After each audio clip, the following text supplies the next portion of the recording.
dengan pertemuan khusus antara gubernur dengan ketua KPK untuk membahas bagaimana cara dan bagaimana sistem yang akan dibuat untuk pencegahan perkorupsian di provinsi masing-masing. Jadi di sini setiap gubernur melakukan daripada pendapat-pendapat masing-masing bagaimana cara dan sistemnya mereka perlihatkan dan bicarakan di situ, dan mereka melalui pidato mereka menyampaikan bahwa sistem itu akan dibuat seperti ini, seperti ini, seperti ini ya, kira-kira begitu. Jadi giliran daripada Kang Deddy ini, dia memberikan semua daripada unek-unek dia selama ini yang diperhatikan selama yang ada dia menjabat gubernur di Jawa Barat itu. Dia memperhatikan sistem daripada menjalankan pemerintahan itu, termasuk mengeluarkan ataupun menjalankan ataupun pemakaian daripada anggaran uang negara itu, mulai dari DPR, bupati, wali kota, dan semua jajaran-jajarannya yang lain, termasuk daripada dirjen-dirjen. Dia mengatakan bahwasanya pemerintah ataupun dalam hal ini sini PNS, pegawai negeri, ataupun ASN ataupun jajaran lainnya seperti pegawai daripada DPR, bupati, wali kota itu, dia mengatakan bahwasanya mereka tidak mengerti dan tidak bisa membandingkan mana itu gaji, mana itu uang daripada operasional. Jadi artinya uang operasional sama gaji itu dianggap mereka gaji mereka begitu. Jadi kemungkinan ya, kemungkinan di sini Kang Deddy memperhatikan selama ini. Jadi pemakaian uang itu ataupun pengambilan uang itu oleh PNS ataupun pegawai ataupun ya anggota dewan sama dengan bupati ataupun wali kota itu, udah ada gajinya, diambilnya semua dari gaji ini, termasuk daripada anggaran operasional gitu. Jadi Kang Deddy melihat ini sudah double-double keuangan itu, double-double mereka mengambil uang itu. Jadi mereka tidak mengerti ataupun pura-pura tidak mengerti apakah ini bisa kita manfaatkan sebagai pribadi kita, biaya operasional ini. Karena kan biaya operasional itu tahu kita kan itu kan nilainya kan hanya pas-pasan di mana-mana pun kita itu, misalnya kita kerja di satu perusahaan gitu ya, dikasih kita operasional kan itu kan pas-pasan itu, tidak bisa dibuat seperti gaji. Contoh operasional itu misalnya ya katakanlah untuk biaya-biaya mobil ya kan, untuk transport gitu ataupun untuk makan gitu kan. Jadi itu sudah dicantumkan di situ semuanya, ABCD-nya, dan dia itu pas-pasan. Jadi tidak bisa kita tidak bisa kita pakai untuk ke rumah gitu. Itu hanya operasional untuk menjalankan tugas kita di perusahaan itu kan begitu kira-kira. Tapi mungkin kalau Kang Deddy melihatnya ini enggak, sudah berlebihan begitu. Jadi di sini memang Kang Deddy membicarakan ini dan memberikan oratornya melalui pidato-pidato dia di satu forum ini, dia memberikan sangat menohok dan mereka tercengang mendengar daripada keterangan-keterangan dan daripada apa yang ada daripada pikiran-pemikiran daripada Kang Deddy ini, bagaimana caranya supaya ini dirubah, supaya ini dibuat seperti ini, supaya ini jangan lagi begini. Jadi di sini nih semua tercengang mendengar dia karena pengarahan-pengarahan melalui pidato itu sangat sensitif kepada koruptor-koruptor yang ada di daerah itu. Jadi memang bagus, sangat bagus dia memberikan pengarahan-pengarahan ataupun masukan-masukan kepada KPK itu, bagaimana caranya supaya perkorupsian ini bisa berkurang ya, tidak boleh ya, dihapus, minimal berkurang begitu. Jadi memang bagus ini teman-teman daripada pidato dia. Pak Direktur Pencegahan di KPK segera dirumuskan agar kedudukan keuangan ini menjadi setara. Untuk apa? Maka akan ada penurunan anggaran DPR. Sudah turun anggarannya, tikhumpe-nya menjadi besar. Sehingga uangnya ini akan bermanfaat untuk percepatan pembangunan. Dibanding seperti sekarang, jadi bolak-balik cerita bahwa tidak boleh meminta vokir dalam bentuk arah yang bersifat kepentingan individual. Iya, di forum KPK, di pembahasan tetap ada. Nah, kan dilemanya adalah, kita jujur aja, dilema kepala daerah, diikutin nanti ikut celaka, nggak diikutin regulasi pemerintah macet. Kan ini harus diomongin terbuka, nggak boleh lagi kita pura-pura tidak butuh tapi butuh. Jangan pura-pura di depan orang lain baik banget, di belakang itu diajak ke belakang. Ini hal yang harus Untuk itu saya meminta bantuan jajaran pimpinan KPK agar kedudukan keuangan DPRD itu sudahlah daripada tikhumpenya diputerin dulu nyewa hotel, nyewa pesawat, langsung saja honor-honor diberikan berdasarkan rapat-rapat di DPR. Dari mulai rapat komisi, rapat badan musyawarah, rapat badan anggaran, rapat paripurna 1, 2, 3-nya, itu semua kalau sudah seperti ini anggota DPRD setiap hari akan di kantor. Karena kalau tidak ke kantor, tidak rapat, tidak dapat tikhumpai. Selesai, Pak. Setelah itu ekonominya berputar lokal di daerah itu. Tidak lari keluar. Ini kan kasihan daerah-daerah yang dapetinnya dari PBB, parkir, pajak restoran. Yang kecil-kecil dikumpulin habis itu. Uang restoran yang dipungut dari restoran kecil dipakai makan di restoran berbintang di kota besar. Ini harus segera dibenahin kalau negeri ini ingin baik. Nah, kelemahan dari DPRD, provinsi dan kabupaten tidak bisa membuat aturan sendiri.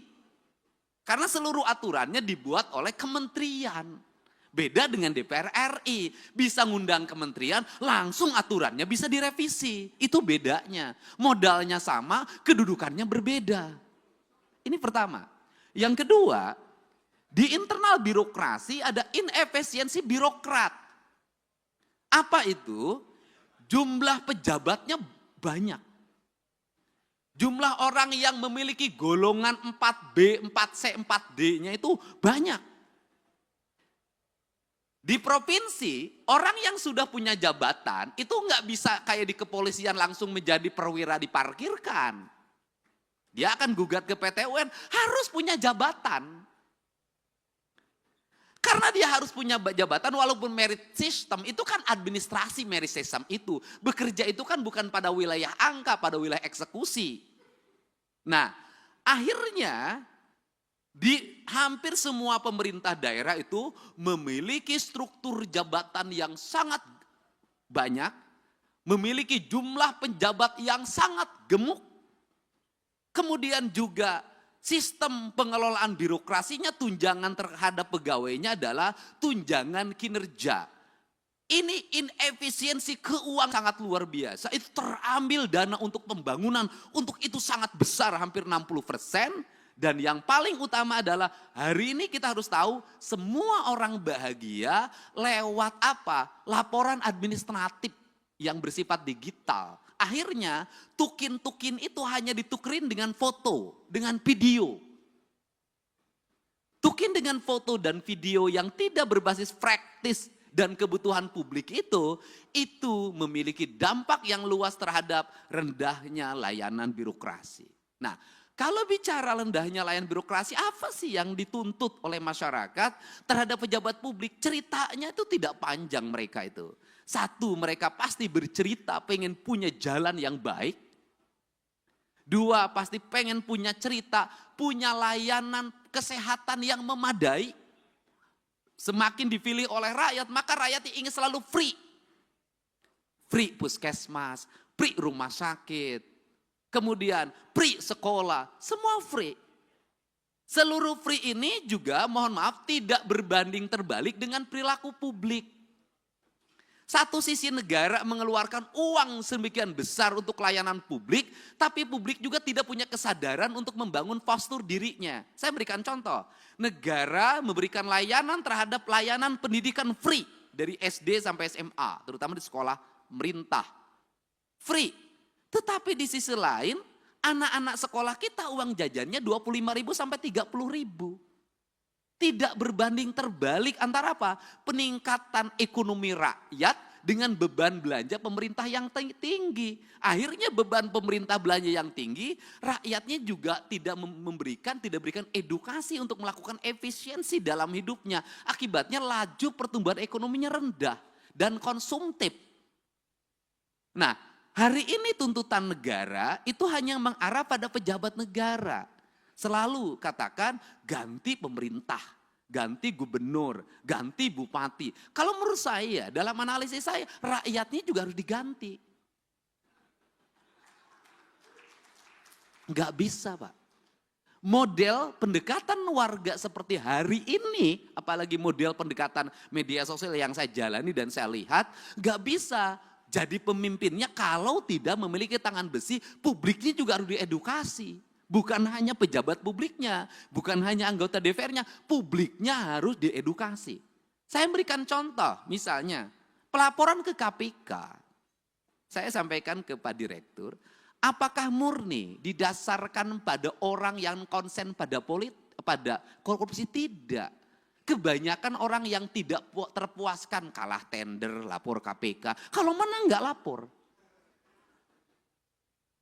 Anaknya tidak diterima di SMA negeri. Pakai kata belece, langsung besoknya bongkar korupsi kepala sekolah. Nah, hari ini saya sampaikan ke Pak Direktur, korupsi bisa terjadi di desa. Kenapa? Setiap hari kepala desa didatangin orang yang mengaku ormas, orang yang mengaku LSM, orang yang mengaku wartawan. Itu sekali datang 10 orang, cepet itu dikasihnya. 1 juta tuh kepala desa sehari. Kemudian di kabupaten kalau bupati, wali kotanya nggak tahan, pasti banyak orang yang mengaku A, mengaku B, itu melakukan tekanan dan nyari salah. Kemudian setelah itu dia bergaining, dapat jatah di kerjasama A, kerjasama B, kerjasama C. Nah, ini yang jadi problem adalah Pak Direktur, gubernurnya punya daya tahan, misalnya para bupatinya punya daya tahan, tapi kepala SKPD-nya itu belum tentu punya daya tahan. Kenapa? Gubernur enak, SKPD-nya tinggi Pak, jauh jaraknya ke masyarakat. Kalau bupati wali kota itu dekat ke tetangganya, didatengin tiap hari pusing, akhirnya dilayanin. Jadi pemerintah ini yang terjadi di Indonesia hari ini adalah semakin dia strukturnya makin rendah, tingkat resikonya makin tinggi, sorotan publiknya makin tajam, biayanya makin rendah. Sehingga ini problem yang harus segera dibenahi. Untuk itu, terakhir, apa sih sebenarnya solusi dari ini semua untuk membalik branding publik kemudian agar terarah? Tidak ada jalan lain bagi pemerintah untuk memanfaatkan platform media sosial secara terbuka. Kalau saya nantang-nantangan aja, sudah saja APBD kita di YouTube kan, di TikTok kan, di IG kan, sampaikan detail itu anggaran secara terbuka, kasih gelondongannya, mereka suruh baca sendiri, karena dengan itulah sesungguhnya brand atau trust kepercayaan akan tumbuh. Karena orang Indonesia itu punya tradisi, semakin diceritakan, semakin dijelaskan, maka dia semakin tidak peduli. Semakin ditutupi, semakin penasaran. Dan orang Indonesia itu seneng penasaran. Semakin ditutupi, itu semakin penasaran, semakin diintip. Jadi kalau pintunya dibuka nggak berani masuk orang Indonesia. Tapi kalau pintunya dibuka dikit orang Indonesia tuh seneng masuk karena ini penasarannya. Jadi itu, cuman yang terakhir dibalik itu semua juga bahwa seluruh keterbukaan harus diimbangi juga dengan tingkat kesejahteraan aparatur dengan baik di luar ASN. Justru menurut saya yang berat dihadapi itu adalah para politisi. Standarisasinya tidak ada, tuntutan publiknya kuat, resikonya tinggi. ASN itu ada standarnya, politisi itu nggak ada standarnya. Ini problem. Politisi itu nggak bisa membedakan mana gaji, mana operasional. Kenapa? Karena gaji dan tunjangannya adalah operasional. Itu problem. Nah, itu bagaimana solusinya Pak Direktur? Solusinya begini saja menurut saya. Daripada operasional digabungkan, dianggap sebagai tunjangan bagi para pejabat negara, lebih baik dikasih float.